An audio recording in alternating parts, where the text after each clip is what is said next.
நம்முடைய தாய் தந்தையாகிய கடவுளால் நம் ஆண்டவர் இயேசு கிறிஸ்துவினால் நம் அனைவருக்கும் அருளும் அமைதியும் உண்டாயிருப்பதாக. ஆமென். கண்களை மூடியாக நாம் வேண்டிக் கொள்வோம்.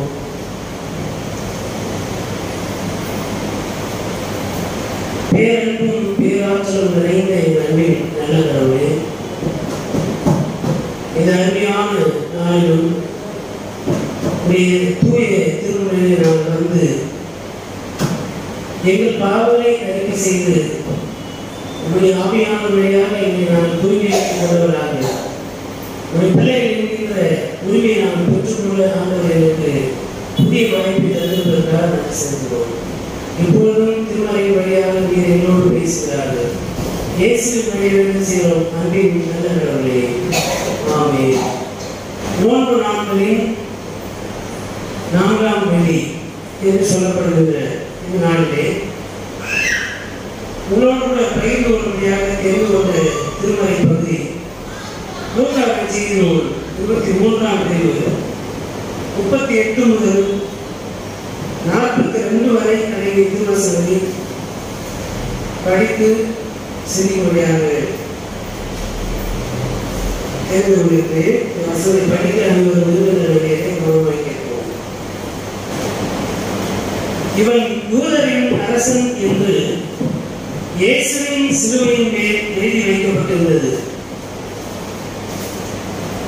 சிலுவையில் தொங்கிக் கொண்டிருந்த குற்றவாளிகளுள் ஒருவன், நீ மேசியாதானே, உன்னையும் எங்களையும் காப்பாற்று என்று அவரை பழித்து வைத்தான். ஆனால் மற்றவன் அவனை கடிந்து கொண்டு, கடவுளுக்கு நீ அஞ்சுவதில்லையா? நீயும் அதே தீர்ப்புக்கு தானே உள்ளாகியிருக்கிறாய். நாம் தண்டிக்கப்படுவது முறையே. நம் செயல்களுக்கேற்ற தண்டனையை நாம் பெறுகிறோம். இவர் ஒரு குற்றமும் செய்யவில்லையே என்று பரிந்துரைத்தான். பின்பு அவன், இயேசுவே, நீர் ஆட்சி உரிமை பெற்று வரும்போது என்னை நினைவில் கொள்ளும் என்றார். அதற்கு இயேசு அவனிடம், நீர் இன்று என்னோடு பேரின்ப வீட்டில் இருப்பீர் என உறுதியாக உமக்கு சொல்லுகிறேன் என்றார் என்பவர்களே.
இப்படி ஆன்மீக வாழ்விலே இயல்பான நாட்களை தாண்டி அதிகப்படியான வழிபாட்டிலே பங்கேற்பதற்கான ஒரு சூழல் தான் இந்த நோன்பு நாட்களில் நமக்கு ஆண்டவர் வைத்திருக்கின்ற ஒரு அருள் நிறைந்த காலங்கள், மனம் திரும்புவதற்கான கூடுதலான வாய்ப்புகள், கடவுளோடு கூட நாம் ஒப்புரவாவதற்கு இந்த விதமான புதிய வாய்ப்புகளை, நேரங்களை, வழிபாடுகளை நாம் சரியாக பயன்படுத்தி ஆண்டவரோடு நாம் ஒப்புரவாவதற்கு முயற்சி செய்ய வேண்டும் என்கிற சிந்தனை முதலாவது நான் உங்களோடு கூட பகிர்ந்து கொள்கின்றேன். பயணிக்கேற்ற இந்த நற்செய்தி பகுதி என்பது ஆண்டவர் இயேசு சிலுவையிலே முடிந்த 2வது வார்த்தையோடு தொடர்புடைய ஒரு பகுதி. பொதுவாக நாம் ஆண்டவர் இயேசு சிலுவையிலே என்ன பேசினார் என்பதை தான் நாம் சிந்திப்போம்.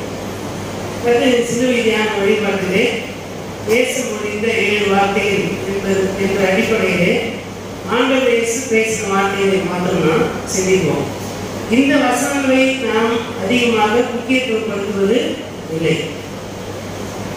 சில நேரங்களிலே அதை அந்த 2வது வார்த்தை பேசுகிறவர்கள் இதையும் சேர்த்து பேசுவார்கள். இல்லாவிட்டால் ஆண்டவர் இயேசு பேசினா அந்த 2வது வார்த்தை மாற்றம் என்ன பண்ணுவாங்க, அதை விளக்கி அதன் மூலமாக அவருடைய புரிதல்களை பகிர்ந்து கொள்வார்கள்.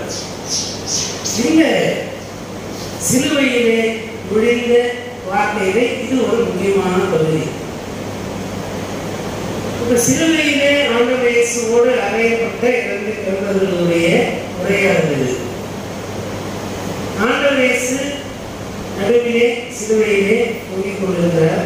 அவருக்கு வலதுபுறத்தில் ஒருவனும் இடதுபுறத்தில் ஒருவனுமாக 2 கல்வர்கள் அறையப்பட்டிருக்கிறார்கள்.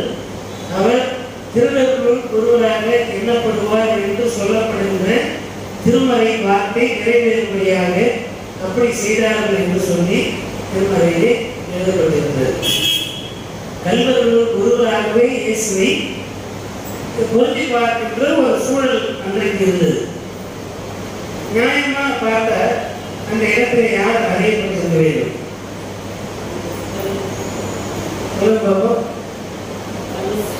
இயேசு அறையப்பட்ட இடத்திலே யார் அறையப்பட்டிருக்கணும்?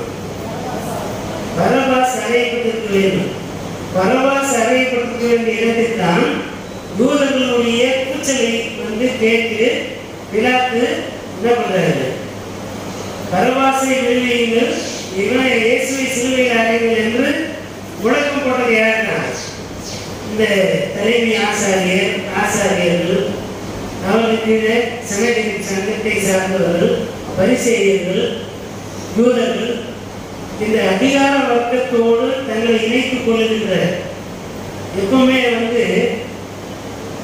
எதிர்த்து பேசுகின்ற நியாயத்தை பேசுகின்றவர்கள் ரொம்ப எண்ணிக்கையில குறைவாக இருப்பார்கள். அதிகார வர்க்கத்தோடு இணைந்து கொண்டு அவர்களுக்கு எடுபடிகளாக அடியாட்களாக வேலை செய்வதற்கு ஒரு பெரிய கூட்டம் இருக்கும். எல்லாருமே அதிகாரத்தோடு அடையாளப்படுத்திக் கொள்கின்ற அந்த எண்ணத்தை உள்வாங்கி வைத்திருக்கிறார். அப்படிப்பட்ட மக்களுடைய கூச்சலினால்தான் பரபாசை விடுவித்துவிட்டு இயேசுவை சிலுவையிலே அறைந்திருக்கிறார். ஒருவேளை பரபாஸ் அந்த இடத்திலே அறையப்பட்டிருந்தால் இந்த 2 கல்வர்கள் என்ன பேசிப்பாங்க? இவன் நம்மளோட பெரிய திறமையா இருப்பான் போடுகிறார், அதனால அவங்க நடுவில் அடிச்சுக்கிறாங்க. அதுவும் பெரிய சிலுவையா பார்த்து அடிச்சிருக்கிறாங்க எல்லாம் பேசியிருப்பாங்கல்ல. இயேசு சிலுவையிலே அறையப்பட்டிருக்கிறார். ஊரெல்லாம் என்ன பண்ணுது? இயேசுவை குறித்து பல்வேறு விதமான குறிப்புகள் அல்லது ஸ்டேட்மெண்ட்ஸ், வாக்கியங்கள் என்ன பண்ணுது? சொல்லப்படுகிறது.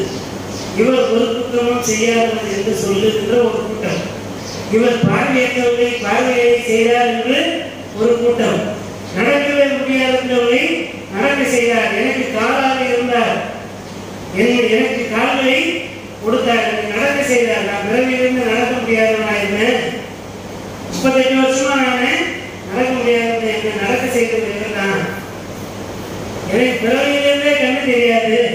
பத்திமை என்ன சொல்றான்? எனக்கு பார்வை வழங்கியவர் இவர் தான். நான் பசியா இருந்தேன், எனக்கு சாப்பாடு கொடுத்தார், நான் சுகம் இல்லாமல் இருந்தேன், எனக்கு சுகம் கொடுத்தார். இப்படிப்பட்ட செய்திகள் எல்லாம் ஆங்காங்கே பேசப்படுகிறதை என்ன பண்ணிருப்பான்? ஏற்கனவே ஊருக்குள்ள கேட்டிருப்பான். எப்பவுமே நல்லவங்களோட பழக மாட்டான், ஆனா என்னதான் பேசப்படுகிறது என்பதை கவனித்திருப்பான். சிலருடைய மனநிலை என்ன தெரியுமா? ஒட்டு கேட்கத்தான் அவனுடைய புத்தி. ஏன்னா அவனுக்கு வெளிச்சத்தில் நடக்க தெரியாது, வெளிச்சத்தில் நடக்க மாட்டான், வெளிச்சத்தை கண்டா அவனுக்கு பயம், அவன் இருட்டில் தான் இருப்பான் இல்லையா? நம்ம தானே ஒழுக்கமாக இருக்கணும்னா வெளிச்சத்தில் இருப்பான், ஒழுக்கமாக இருக்கணும் இருட்டில் தான் இருப்பான். 10 பேரோட என்ன பண்ணுவான்? சேர்த்து இருக்க மாட்டான். அப்ப 10 பேரோட சேர்ந்து 10 பேர் திட்டு பையனாதான் அந்த கூட்டத்தில் இருப்பான். நல்லவன் தனியா இருப்பான், ஆனால் வெளிச்சத்தில் இருப்பான். கெட்டவன் தனியா இருப்பான், இருந்துதான் இருப்பான். ஏன்னா மறைந்திருந்து கொள்ளை இருப்பதும் களவாடுவதும் அவனுடைய தொழில். அப்படி இருக்கின்ற போது ஊருக்குள்ள என்ன நடக்குதுன்றது என்ன பண்ணுவான்? எல்லாம் டீல் பண்ணுவாங்க. தெரியுமா? நமக்கு அந்த சிபிஐலாம் அவங்க விசாரணை என்ன பண்ணுவாங்க? அவங்க சிபிஐ ஆஃபீஸர்ன்றதே தெரியாது. ஊருக்குள்ள ஒரு ஆள் மாரி யாரையா ஒருத்தர் உலா விட்டுருப்பாங்க. நம்ம அங்கங்கே 4 பேர் எங்கெல்லாம் உட்காந்து பேசுகிறாங்களோ அங்கெல்லாம் நடந்துக்கிட்டே இருப்பாங்க.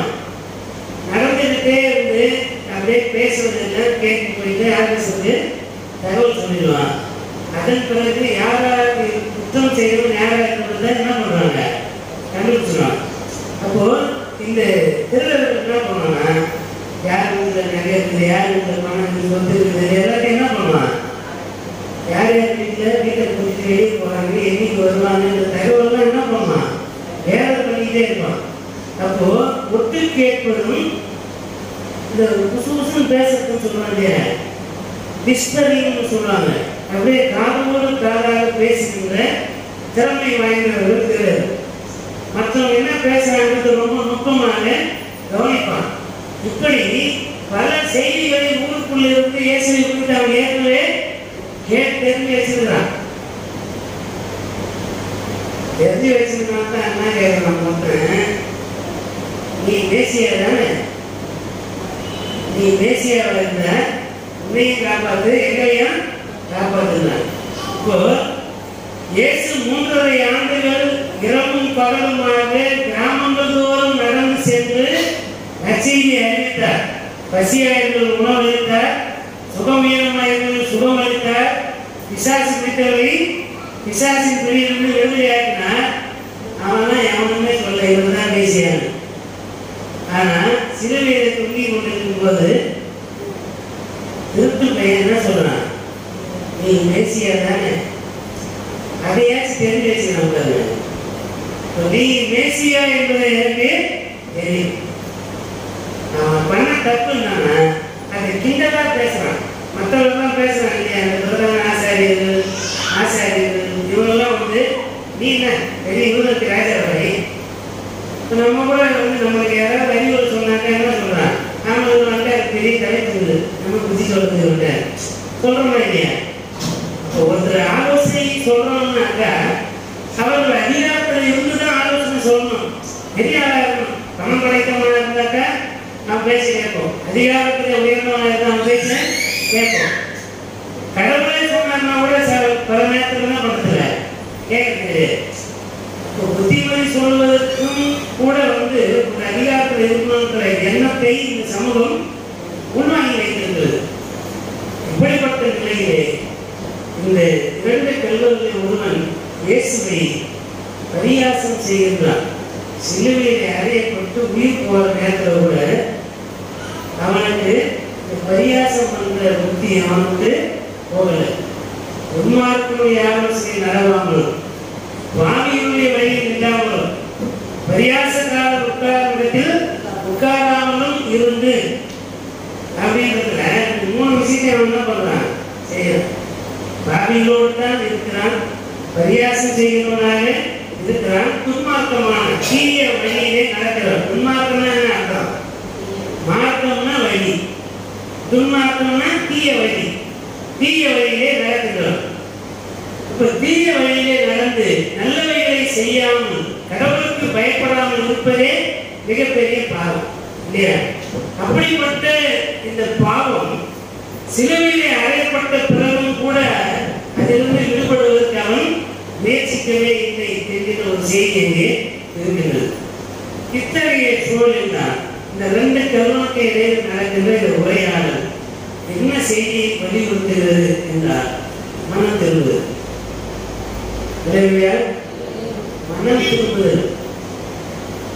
கடவுள் மனிதர்களுக்கு பல வாய்ப்புகளை கொடுக்கிறார். மனம் திரும்புவதற்காக திரும்ப திரும்ப திரும்ப கடவுள் தம்முடைய இரக்கத்தை நீடிக்க செய்து காரணம் கொள்வது கிடையாது. அவர் பேர் இலக்கம் நிறைந்த அந்த ஓசியா புத்தகத்தெல்லாம் எடுத்து படிச்சு பார்த்தோம்னா அவர் கோபப்படுவதற்கு தாமதிக்கின்ற கடவுளாக இருக்கிறார். அது பொருள்னா நீதிய பொறுமை உள்ளவர். அப்போ இறப்பின் விளிம்பு வரையிலும் கூட மீட்பளிப்பதற்கு ஆண்டவர் காத்துக் கொண்டிருக்கிறார். அந்த மீட்பை சுதந்திரித்துக் கொள்வதற்கு நாம் தயாராக இருக்கிறோமா அப்படின்றது தான் இந்த பகுதியில் இருக்கிற செய்தி. மனம் சொல்றது, மனிதருக்கு மனசாட்சி ஒன்று இருக்கு இல்லையா, கான்சியன்ஸ் என்று சொல்லி ஆங்கிலத்தில் சொல்லப்பட்டிருக்கோம். இந்த ரெண்டாவது கல்வன் பேசுகிற வார்த்தை அதுதான். நீங்க வந்து பார்த்தீங்கன்னா திருமலையிலே படிக்கின்ற போது 2 பேர் இருந்தால் அந்த 2 பேரை அடையாளப்படுத்துவதற்காக ஒரு வார்த்தையை வந்து பயன்படுத்தும். இப்போ சிலுவையிலே அறையப்பட்ட 2 கல்வன் அப்படின்னு சொன்னோன்னு என்ன பண்ணலாம், ஒரு கல்வன் மற்ற கல்வனை பார்த்துன்னு தான் பைபிள் சொல்லுது. ஆனால் நம்ம என்ன சொல்றோம், இடது புறத்தில் இருந்த கல்வன் வந்து இயேசுவை கேலி செய்தான், வலது புறத்தில் இருந்த கல்வன் வந்து இயேசுவை பரிந்து பேசினான் அப்படின்னு சொல்லிட்டு இருப்போம். நம்ம வந்து ஒரு சமூகத்தில் இருக்கிறோம் இல்லையா, வலது சாரி தீவிர வந்து படிக்கிற இந்த விவாத மேடைகளில் பார்த்தீங்கன்னா வலது சாரி அப்படின்னு போட்டுக்கலாம். எல்லாருமே வந்து பார்த்தீங்கன்னா ஒரு கம்யூனிஸ்ட் இருக்கிறாங்க, திமுகவை சார்ந்தவங்க, அதிமுகவை சார்ந்தவங்க, இப்படி வந்து வரும். ஒரு சிலருக்கு பார்த்தீங்கன்னா அரசியல் விமர்சகர் இல்லைன்னா வந்து வலதுசாரி அப்படின்னு சொல்லுவோம். எல்லாமே வந்து பார்த்தோன்னா இந்த பாசிச அதிகாரத்தில் இருக்கிறவனுக்கு உடல் போகின்றவனாக ஆதரிக்கின்றவனாக பேசியிருப்பாங்க. வலதுசாரி அப்படின்னா என்ன, அதிகாரத்திற்கு துணை போகின்றவர்கள். அதிகாரத்தில் இருக்கிறவன் தவறு செய்தால் அதை நியாயப்படுத்தலாம் பாருங்க, அவனுக்கு பேர் தான் அது வலதுசாரி. புரியுதுல, வலதுசாரி அப்படின்னு தீவிர வந்துச்சுன்னா திருட்டு பையன் அப்படின்றது நம்ம என்ன பண்ணோம் தெளிவாக தெரிஞ்சுக்கணும். ஏன்னா அவர்கள் ஒருபோதும் மக்களுடைய பிரச்சனையை பற்றி அவர்கள் பேச மாட்டாங்க, மக்களுடைய நியாயங்களை பற்றி அவங்க பேச மாட்டாங்க. இடதுசாரிகள் லெஃப்ட் பார்ட்டி அப்படின்னு சொல்லுவாங்க. கம்யூனிஸ்ட் மக்களை பார்த்து என்ன சொல்லுவாங்க, இடதுசாரி சிந்தனை உடையவர்கள் அப்படின்னு சொல்லுவாங்க. தலித் விடுதலை பற்றி பேசினா அவங்க என்ன சொல்லுவாங்க, இடதுசாரின்னு சொல்லுவாங்க. திராவிட சிந்தனை சமூக நீதி பற்றி பேசினா அவர்கள் வந்து இடதுசாரி சொல்லுவாங்க. இப்போ சொல்லுங்க, இடது சரியானதா வலது சரியானதா? இடதுதான் சரியானது. ஒடுக்கப்பட்டவனுடைய சார்பில் நின்று பேசுகிறவன் தான் இடதுசாரி, அவன் தான் நல்லவன். ஆனால் நம்ம என்ன நினைச்சுக்கிறோம்னா வலதுதான் சுத்தமானது, இடதுதான் அசிங்கமானது, வலதுசாரினா நல்லவன் போல இருக்கு, இடதுசாரினா கெட்டவன் போல அப்படின்றத காலகாலமாகவே உள்வாங்கி வைத்திருக்கிறோம். சரிங்களா? வலது புறத்தில் இருக்கிற கல்வனா இடது புறத்தில் இருக்கிற கல்வனாக ஆராய்ச்சினா பண்ண தேவையில்லை. மனம் திரும்பாத கல்வனா, மனம் திரும்பிய கல்வனா. மனம் திரும்பின பிறகு அவன் கல்வன் கிடையாது, அவன் கடவுளுடைய அருளை பெற்றவனாக மாறிவிடுகிறான். என்ன சொல்றான், நீ மேசியாவானால் உன்னையும் எங்களையும் மீட்டுவிடு அப்படின்னு சொல்லி கிண்டல் பண்றான். அப்போ மற்றவர்கள் என்ன சொல்றான், ஏன்னா கொஞ்சமாச்சு அறிவுங்க, அவர் இதுவரைக்கும் நம்ம பார்க்கறதில்லை, இதுவரைக்கும் நம்ம எத்தனையோ திட்ட வேலையை செஞ்சிருக்கிறோம். என்னைக்காவது அவர் என்ன திரும்பி பார்க்கலையா, என்னைக்காவது யாருக்காவது அவர் அநியாயம் செய்து பார்க்கலையா? அவன் தான் கீழே இருக்கிறவன் அதிகார திமுறையில் இருந்துட்டு அவர் கேள்வி பண்றாங்க. நீ வந்து பாதிக்கப்பட்டிருக்கிற, பாதிக்கப்பட்டவனுடைய சார்பில் இருந்து பார்க்கறதுக்கு உனக்கு அறிவே இருக்காதா? இப்படிலாம் வந்து நம்ம வந்து கன்ஸ்ட்ரக்ட் பண்ணி பார்க்கணும். இல்லைன்னா சும்மா பிளைனாவே பேசுனீங்கன்னா அதுக்கு அர்த்தமே தெரியாது. இப்போ பாதிக்கப்பட்ட நிலையிலேயே இருந்து கொண்டு உன்னை ஒடுக்குகிறவனுடைய பிரதிநிதியாக என்ன பண்ணுற பேசிட்டு இருக்கிற. இந்த நிமிடத்திலாக மனம் திரும்புவதற்காக செய்யாம கடவுளுடைய மகன் என்று எல்லாரும் ஊரே சொல்லுது. அதிகாரத்தில் இருக்கிறோம்னா அவர் என்ன பண்ண சொல்லுற அடிச்சிருக்கிறாங்க தவிர பாதிக்கப்பட்ட மக்கள் அவரால் வாழப்பட்டவனா சொல்லுறான் இவர் கடவுளுடைய மகன், இவர் தானே இவன் கடவுள் அப்படின்னு சொல்லிட்டு இருக்கிறான். அது தெரியாம நீ அவனோட சேர்ந்து பேசி செய்திருக்கிறேன் என்று அவனை எச்சரிக்கிறான். நீயும் நானும், அதான் பாருங்க, நீயும் நானும் நியாயத்தின்படி தண்டிக்கப்பட்டிருக்கிறோம். நம்ம தப்பு பண்ணியிருக்கோம், அதனால தண்டிக்கப்பட்டிருக்கிறோம். அப்ப அவன் சொல்லும் போது என்ன செய்யறான்னா, தன்னுடைய பாவங்களை உணர்கிறான். இல்லையா? தன்னுடைய பாவங்களை அவன் உணர்கிறான். அதை என்ன பண்றான்? கன்ஃபஸ் பண்றான், அறிக்கை செய்கிறான் தன்னுடைய பாவங்களை. நாம் பாவம் செய்திருக்கிறோம், அதனாலே நாம் தண்டனையை பெற்றிருக்கிறோம். ஆனால் இவர் அப்படி எந்த பாவமும் செய்யவில்லை, ஒரு குற்றமும் அவர் செய்யவில்லையே. அப்படி இருக்கும்போது நீ ஏன் அவர் கேள்வி பண்ற? உனக்கு உன்னுடைய பாவங்களை குறித்த உணர்வும் மனசாட்சியின்படி உனக்கு பேச தெரியல. உனக்கு மனசாட்சி ஒன்று இருந்து அவர் என்ன பண்ண மாட்டார், கேள்வி பண்ண மாட்டார். நான் மனசாட்சிக்குள்ள இருக்கு பாரு, ஊர் என்ன சொல்றதுன்னு பார்க்காத. நம்முடைய மனசாட்சியின்படி அவர் குற்றமற்றவர். நாம பாவம் செய்வதனாலே தண்டிக்கப்படுகிறோம். ஆண்டவர் அவர் ஒரு பாவமும் செய்யவில்லை என்பதை உணர்த்துகிறார். ஆகவே அவனை பார்த்து என்ன சொல்றார்?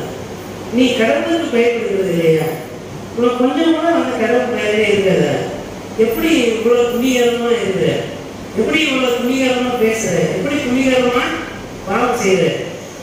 இன்னைக்கு பெரும்பாலான மனிதர்கள் எல்லாமே கடவுளுக்கு விரோதமாக துணிகரமாக பாவம் செய்கிறவர்களாக இருக்கிறார்கள். நம்ம கூட சில நேரத்தில் அப்படிதான் இருக்கிறோம். தாவீது அதனால தான் ஆண்டவர் சொல்லுவார், ஆண்டவரே மறைவான குற்றங்களுக்கு என்னை நீங்களாக்கும். அப்போ பாவம் செய்யாதவங்க யாருமே கிடையாது. சில பேர் செய்கிற பாவம் வெளியே வந்துடும், சில பேர் செய்கிற பாவம் மறைச்சு மறைச்சு செய்வாங்க இல்லையா? அப்போ மறைவான குற்றங்களுக்கு என்னை நீங்களாக்கும் என்று சொல்லி தாவீது அறிக்கை செய்கிறார் என்றால் அவருக்குள்ள என்ன இருக்கு? மனசாட்சி உறுத்துகிறது. கடவுளுக்கு விரோதமாக நான் விரும்பியோ விரும்பாமலோ என்னுடைய அறிவுக்கு கடந்து, என்னுடைய விருப்பத்தை கடந்து நான் ஒருவேளை ஆண்டவருக்கு விரோதமாக பாவம் செய்திருந்தால் அந்த பாவத்தை எனக்கு மன்னிங்க என்று சொல்லி மனசாட்சிக்குள்ளே உண்ணப்பட்ட நிலையில் தான் தாவீது என்ன பண்றாரு? தன் பாவங்களை அறிக்கை செய்கிறார். மறைவான குற்றங்களுக்கு என்னை நீங்களாக்கி ரட்சியும் என்று சொல்லி தாவீது இறைவன் செய்கிறார். அப்போ பாவ உணர்வு அல்லது பாவத்திலிருந்து விடுபட வேண்டும் என்ற எண்ணம் மனசாட்சியிலிருந்து வர வேண்டும். நான் பாவம் செய்திருக்கிறேன், ஒருவேளை ஊர் பார்க்கும்போது என்னை நல்லவனாக பார்க்கலாம். எனக்குள்ளே நான் என்னை ஆராய்ந்து பார்த்து என்னுடைய பாவங்களால் தான் நான் தண்டிக்கப்படுகிறேன். அவர் ஒரு பாவமும் அறியவில்லை. நீ கடவுளுக்கு பயப்படுவதில்லையே, மனசாட்சின்னு ஒன்று இருந்த உனக்கு கடவுளுக்கு பயப்படணும் எண்ணம் இருக்கும். மனிதனுடைய சாட்சியை பார்க்க தேவையில்லை. ஊர் நம்ம நல்லவன் சொல்லும், ஆமா நம்ம நல்லவங்க அப்படின்னு சொல்லிட்டு நம்ம நினைச்சிட்டு இருப்போம். ஆனால் கடவுளுக்கு தெரியும், அல்லது நமக்கு உண்மையாகவே நமக்கு தெரியும், நான் மனசாட்சிப்படி பாவம் செய்து கொண்டிருக்கிறேன், கடவுளுக்கு விரோதமாக செயல்படுகிறேன் என்ற உணர்வு மனசாட்சி இருக்கிறவங்க தான் தெரியும். ஆகவே மனசாட்சியின்படி நம்முடைய பாவங்களை நினைவு கூர்ந்து அவற்றை விட்டுவிட வேண்டும் என்கின்ற உந்துதல் நமக்குள்ளே இருக்க வேண்டும். கடவுளத்திலே என்ன பண்ணணும்? நம்ம அறிக்கையிட வேண்டும். ஆண்டவர் இயேசு பார்த்து கொண்டிருக்கிற இந்த உரையாடலை நடுவில் ஆண்டவர் கவனிக்கிறார். நீ கடவுளுக்கு பயப்படுவது இல்லையா என்று கேட்கின்ற போது கேட்கிறவங்க சொல்றாங்க, 4 விதமான ஸ்டேட்மெண்ட் பயன்படுத்துறாங்க. கடவுளுக்கு நீ அஞ்சுவது இல்லையா? ஒரு கேள்வி. நீயும் அதே தீர்ப்புக்கு தான் உள்ளாக இருக்கிற, நீயும் தண்டிக்கப்பட்டிருக்கிற. அடுத்தது, நாம் தண்டிக்கப்படுவது முறையே, அதான் ரியலைசேஷன், நாம் தண்டிக்கப்பட்டிருப்பது முறையானது. 4வது, நம் செயல்களுக்கு ஏற்ற தண்டனை நாம் பெறுகிறோம், இவர் ஒரு குற்றமும் செய்யவில்லை என்று தன் பாவங்களை உணர்வதோடு ஆண்டவரை குற்றமற்றவர் என்று சொல்லி அறிக்கையிடுகிறார். இந்த அறிக்கை யாருமே கேட்கக்கூடாதுன்னு நினைக்கிறீங்க? வேடிக்கை பார்க்கறது. நம்ம சிலுவையில் அச்சம் நம்புறாங்க. அவன் இயேசுவை குற்றம் சுமத்தினவர்கள் பிரதான ஆசிரியர் உட்பட இங்கேருந்து உடனே செய்தி என்ன பண்ணோம், போயிட்டே இருக்கணும். பேசுறாங்க அப்படின்னு நடக்குதா இல்லையா? ஒரு கூட்டம் நடத்துறா கூட இப்பெல்லாம் எங்கேயோ உட்காந்து மேல் அதிகாரிகள் என்ன பண்ணுறான், நீ கூட்டத்துக்கு போனோடனே போன ஆன் பண்ணி வச்சுக்க, என்ன நடக்குதுன்றத நான் பார்க்குறேன், அப்புறம் நான் சொல்லும்போது நீ வெளியே வா, நான் சொல்கிற மாதிரி உள்ள போய் பேசு. இதெல்லாம் நடக்குதா இல்லையா? எல்லா இடத்துலையும் நடக்குது. இப்படிப்பட்ட நபர்களால் தான் அந்தந்த நிறுவனத்திலும் அந்தந்த இடத்திலும் கலவரங்கள் நடைபெறுது. கலகம் செய்கின்ற வேலை பிரச்சனை. உண்மையிலே அது பிரச்சனைனாக்கா அதை நம்மளே என்ன பண்ணலாம், பேசி அதை சரி செய்வதற்கு முற்பட வேண்டும். இப்போ இப்படிப்பட்ட சூழலில் இந்த மனிதன் ஆண்டவர் தன்னுடைய குற்றங்களை ஒப்புக்கொள்கின்றான். சக குற்றவாளியை மீட்புக்கு நேராக அழைக்கின்றான். நீயும் மனம் திரும்புற, நீ மனம் திரும்பினால் கடவுளுக்கு பயந்த கடவுள் உனக்கு மீட்பை அளிப்பார் என்பதை அவன் என்ன பண்றான், உணர்த்துகின்றான். ஆண்டவர் இயேசுவை குறித்த சாட்சியை அவன் சொல்லுகிறான். ஒரு குற்றமும் செய்யாது. அங்கே விசாரணை கூடத்திலே பிலாத்துவின் மனைவி பிலாத்து என்ன பண்றாங்க, சொல்றாங்க, இந்த மனுஷனை பார்த்தா ஒரு குற்றமும் செய்யாத மாதிரி இருக்குது, இவனை கலைஞராக திட்டு பேசுங்க, இவனை பேசுற கேட்டு போயிட்டு அவர் ரொம்ப எதுவும் பண்ணாத அப்படின்னு சொல்லி அனுப்பி வந்த போதுதான் அதிகப்படியான வாதைக்கு உட்படுத்தாதபடிக்கு என்ன பண்றாங்க, எச்சரிக்கிறான், கை கழுவுகிறான்.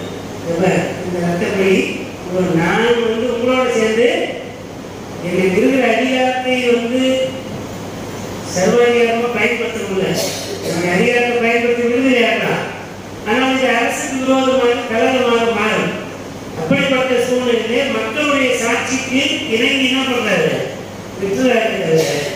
மனசறிஞ்சு பிலாத்து என்ன பண்ணல, அதுக்கு காரணம் யாரு, பிலாத்தினுடைய மனைவி. அவர் ஒரு குற்றமும் செய்தவர் அல்ல. அவர் பார்த்த நேர்மையான மனிதனாக தெரிகிறார். இதுவரைக்கும் எந்த விசாரணை எந்த குற்றத்தையாவது அகப்படுத்துகிறார், அவராக இப்படி செஞ்சிருப்பாரு. இப்படி சொல்ல கேட்கணும் இல்லையா? பிலாத்தினுடைய மனைவி அங்கே வீட்டில் சொன்ன விஷயத்த பிலாத்தை தவிர யாருக்குமே தெரியாது. ஒண்ணு அந்த பிலாத்து தான் சொல்லியிருப்பாரு இல்லையா? ஆனா இங்கே இந்த கல்வன் சிலுவையில் என்று சொல்லுகின்ற போது அங்க இருக்கிற மொத்த கூட்டமும் கேட்டிருந்தேன். யாரெல்லாம் அவரை சிலுவையிலே அறைந்தானோ, யாரெல்லாம் அவரை பரியாசம் செய்தார்களோ அவர்களுக்குள்ளே ஒரு நடுக்கமும் கலக்கமும் ஏற்பட்டிருக்கிறதா? ஒவ்வொருத்தருக்கும் ஈரப்போதை நடுங்கிடும்.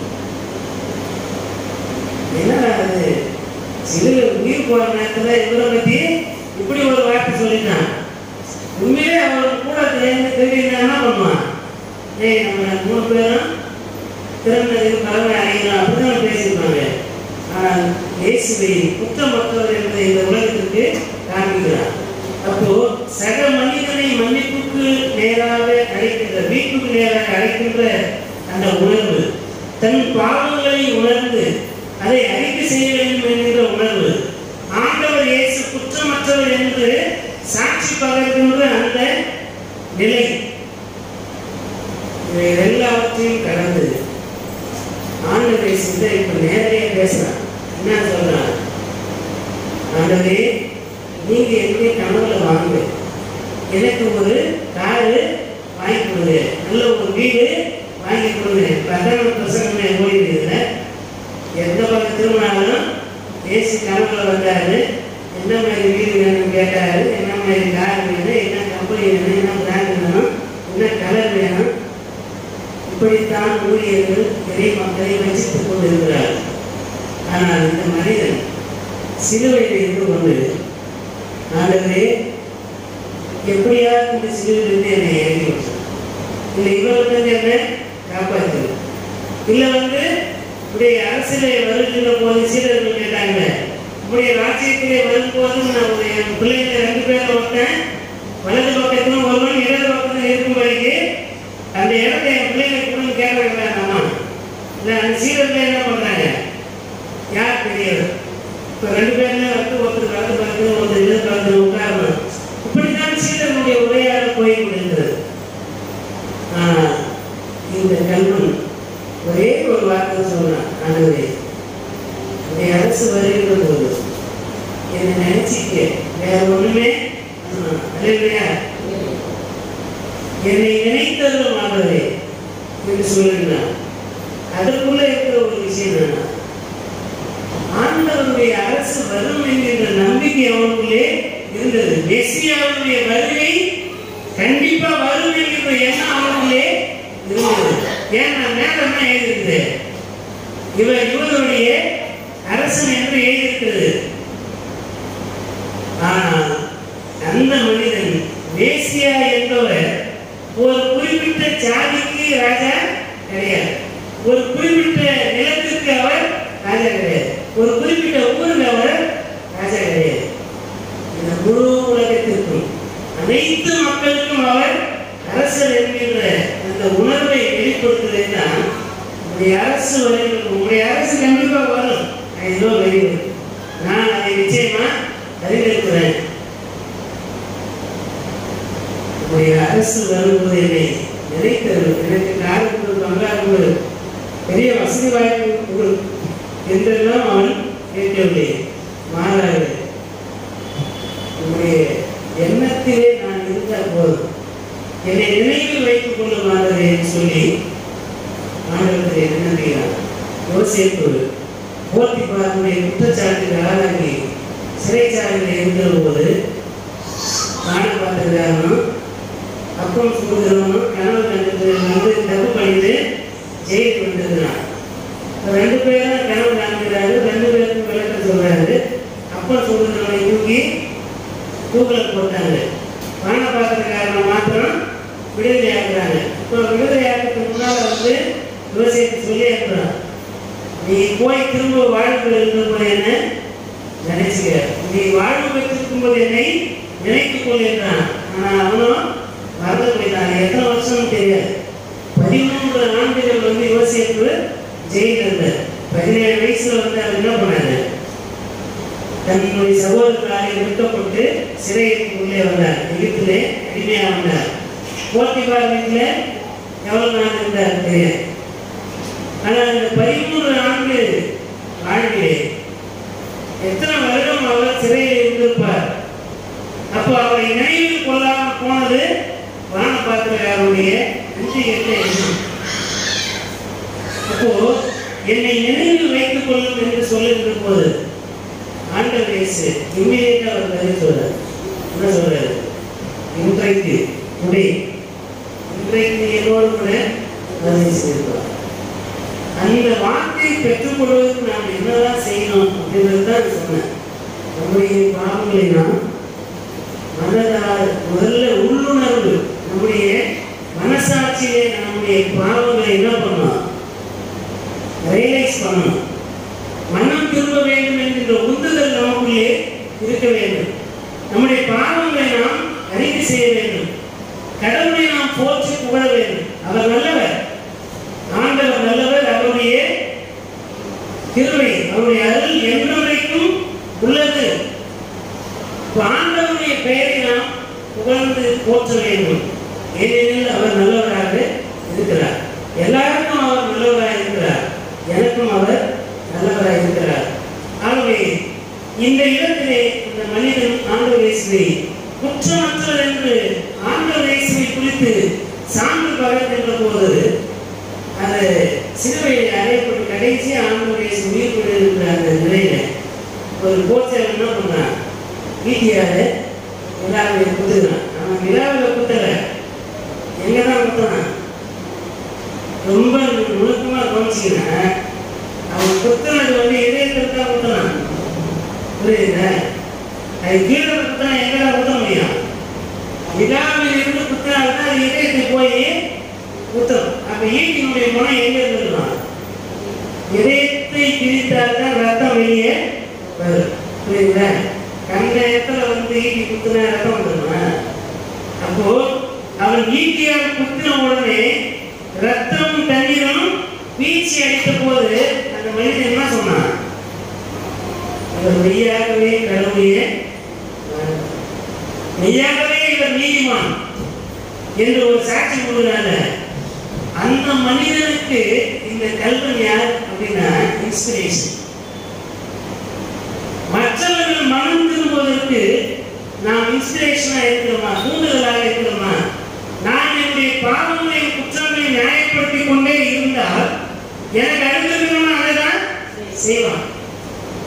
நம்முடைய மனம் திரும்புதல் இன்னொருவரை மனம் திரும்புவதற்கு நேராக வழிநடத்துவதாய் இருக்க வேண்டுமானால் நம்முடைய பாவங்களை நாம் அறிக்கை செய்து விட்டு விடுகின்ற மக்களாக இருக்க வேண்டும். நம்முடைய பாவங்களை அறிக்கை செய்து ஆண்டவரத்திலே நம்மை நாம் ஒப்பு கொடுக்கின்ற போது, அவருடைய மீட்பை நாம் நாடுகின்ற போது, அவருடைய திருமணத்தை நாடுகின்ற போது, அவரிடத்தில் நம்முடைய உடலையும் ஆன்மாவையும் ஒப்புவிக்கின்ற போது அவர் நமக்கு மீட்பளிக்கின்ற ஆண்டவராய் இருக்கிறார். இந்த இடத்திலே இந்த செய்தியை மாத்திரம் சொல்லி நான் நிறைவு செய்கிறேன். விசுவாசத்தினுடைய அடித்தளம் அப்படிங்கிறது ரெண்டு விதமான விசுவாசம் இருக்குது. மூளையில இருக்கின்ற விசுவாசம், நம்ம திருமறையை படிக்கிறோம், பலருடைய வாழ்க்கையை குறித்து கேள்விப்படுகிறோம், அதை வைத்து நாம் ஆண்டவர் மீது நம்பிக்கை வைக்கிறோம். இது இன்டெலெக்சுவல் ஃபெய்த், அறிவு சார்ந்த விசுவாசம். எழுதப்பட்டிருக்கிறது, அதை நான் நம்புகிறேன் அப்படின்றது என்னது? அறிவு சார்ந்த விசுவாசம். அதாவது ஹெட் ஃபெய்த், தலையை சம்பந்தப்படுத்தப்பட்ட ஒரு விசுவாசம். மூளையிலிருந்து வருகின்ற அறிவினாலே வருகின்ற விசுவாசம். உள்ளத்தில் இதயத்திலிருந்து வருகின்ற விசுவாசம் இமோஷனல் ஃபெய்த், உணர்வு ரீதியான விசுவாசம். இந்த ரெண்டு விசுவாசத்துக்குமான வித்தியாசம் என்ன அப்படின்னா, எழுதப்பட்டிருக்கின்றதை நம்புவது என்பது இன்னொருவருடைய வாழ்க்கையிலே கடவுள் செயல்படுகிறார் என்பதை கேட்டு அதன்படி விசுவாசம் வைப்பது அறிவு சார்ந்த விசுவாசம், இன்டெலெக்சுவல் ஃபெய்த். என்னுக்குள்ளாக ஆண்டவர் செயல்படுகிறார், என்னை அவர் மீட்டெடுத்திருக்கிறார், நான் அவரில் அன்பு கூறுகிறேன், அவர் என் மீது அன்பு வைத்திருக்கிறார், ஆண்டவர் நல்லவர் என்பதை ருசித்து பாருங்கள். வசனம் படிக்கிறேன். இப்போ ஆண்டவர் எனக்குள்ளாக செயல்படுவதை நான் அறிந்திருக்கிறேன். இன்னொரு சொல்வதனாலே அல்ல, நானே அவருடைய அன்பு என்ன என்பதை அறிந்திருக்கிறேன். அதுதான் இமோஷனல் ஃபெய்த். அப்போ என் வாழ்வில் ஆண்டவர் செய்த அற்புதங்களையும் நல்ல ஈவுகளையும் அவருடைய மீட்பின் மகத்துவங்களையும் நான் எடுத்து சொல்லணும் பாருங்க, அது உள்ளத்திற்கு வருகின்ற விசுவாசம். ஆகவே மற்றவர்களுடைய வரலாற்றிலே ஆண்டவர் எப்படி செயல்பட்டார், தீர்க்கதரிசிகள் என்ன சொல்லியிருக்கிறாங்க, நியாயப்பிரமாணம் நீதி சட்டங்கள் என்ன சொல்லியிருக்கிறது, மோசே என்ன சொல்லியிருக்கிறார், இவைகளெல்லாம் படித்து கற்றுக்கொள்ளுகின்றது அறிவு சார்ந்த விசுவாசம். அதை நாம் எப்படி உருவாகி இருக்கிறோம், எப்படி அதை பிரதிபலிக்கிறோம், அது கடவுளுடைய இணைத்திருக்கிறதா, கடவுள் எனக்குள் வாசம் செய்திருக்கிறது உண்ணுதலாய் இருக்கிறதா, எனக்குள்ளே ஆண்டவர் இருக்கிறார் என்று இந்த உலகம் அறிந்து கொள்வதற்கு நான் என்ன செய்வேன்? அப்போ ப்ரொக்ளமேஷன் ஆஃப் தி காஸ்பல், நற்செய்தியை நாம் மற்றவர்களுக்கு அறிவிக்க வேண்டும். ஆகவே இந்த இடத்தில் கல்வன் உணர்வு ரீதியாக அப்போ அவர் நல்லவர் என்பதை அறிந்திருக்கிறார், அவர் குற்றமற்றவர் என்பதை அறிந்திருக்கிறார். அறிந்திருப்பதோடு நின்று விடுவது அல்ல, அதை உணர்ந்து அறிக்கை செய்கின்ற நற்செய்தி பணியாளர்களாக நாம் மாற வேண்டும். அப்போ என்னுடைய பாவங்களை ஆண்டவரிலே அறிக்கை செய்து அவருடைய இரக்கத்தையும் மீட்பை நான் பெற்றுக்கொள்ள வேண்டும். மற்றவர்கள் மீட்பு பெறுவதற்காக அதை நான் அறிக்கை செய்கின்றவனாக, பிரசங்கிக்கின்றவனாக, நற்செய்தியாக அறிவிக்கின்ற நற்செய்தி பணியாளர்களாக நான் மாற வேண்டும். இந்த பணியை செய்வதற்கு தான் இந்த நாளிலே ஆண்டவர் நம்மை அழைக்கிறார். எனக்கு அருமையான சகோதர சகோதரி, சிலுவையிலே அறையப்பட்ட இயேசுவுக்கு யாராவது வக்காலத்து வாங்கினாங்களா? வக்காலத்து வாங்கினாங்க. ஊரில் அப்படித்தான் பேசுவான், ஓட்டிலே அப்படித்தான் பயன்படுத்துறாங்க. வக்காலத்துக்கு தான் சொல்றாங்க இல்லையா? நீ நான் வக்காலத்து வாங்குறியா அப்படின்னு கேட்க முடியாது. இப்போ வக்காலத்து வாங்குறதுனா பரிந்து பேசுதல், ப்ராசிக்யூஷன், மற்றவர்களுக்காக பரிந்து பேசுகின்ற செயல். ஆண்டவர் இயேசுவை எல்லாரும் சிலுவையை அடைந்து வேலை பார்த்தீங்கன்னா ஒருத்தருக்கும் அவர் நேர்மையானவர் சொல்றது தைரியம் இல்லாத போது செத்து போன முடிவாயிடுச்சு. சிலுவையிலே அறையப்பட்ட ஆயிடுச்சு. உயிர் போக போது கை கால எலும்பு எல்லாத்தையும் எப்படி மூச்சு போன என்ன பண்ணுவான், முறித்து போடுவாரு. உயிரோடு அவனுடைய கை கால்கள் எல்லாம் முறிக்கப்பட போகுது. ஏன்னா வசனம் தான் சொல்லுது, 2 கல்வனுடைய கை கால்களையும் முறித்து போட்டார்கள். ஆனால் இயேசு ஏற்கனவே இறந்து விட்டார் என்பதை அறிந்து இயேசுவின் கைகளை கால்களையும் முறிக்கவில்லை. அப்படின்னு வசனம் தான் இல்லையா, படிக்கணும் இல்லையா? அப்போ இவருடைய எலும்புகளை என்ன பண்றாங்க, உயிரோட எலும்புகளை முடிக்கிறாங்க. அப்போ இந்த இடத்திலே தன்னுடைய உயிர் போக போகுது, இதோட தன்னுடைய வாழ்க்கை முடிய போகிறது. கடைசியா வயசு முடிந்து ஒரு நச்சை உலகத்துக்கு எப்படியாவது சொல்லிட்டு போயிருக்கிற வாஞ்சி நமக்குள்ளே இருந்தது. மனம் திரும்பது நமக்குள்ளே வர வேண்டும். நம்முடைய பாவங்களை அறிக்கை செய்ய வேண்டும், விட்டுவிட வேண்டும். எல்லாத்துக்கும் மேலாக ஆண்களை குறித்து சாட்சி பகர்கின்ற நச்செய்தி அறிவிக்கின்ற பணியாளர்களாக நாம் இருக்க வேண்டும்.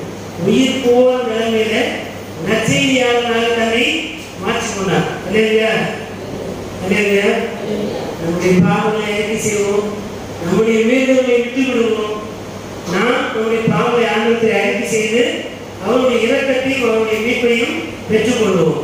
ஆண்டவருடைய அரசை குறித்தும் ஆண்டவருடைய மகத்துவங்களை குறித்தும் அவருடைய மாட்சிமை நிறைந்த பெயரை குறித்தும் இந்த ஊருக்குள்ளே உலகத்துக்குள்ளே நற்செய்தியாக அறிவிக்கின்ற மக்களாக நற்செய்தி பணியாளர்களாக நம்மை நாம் ஒப்புக் கொடுப்போம்.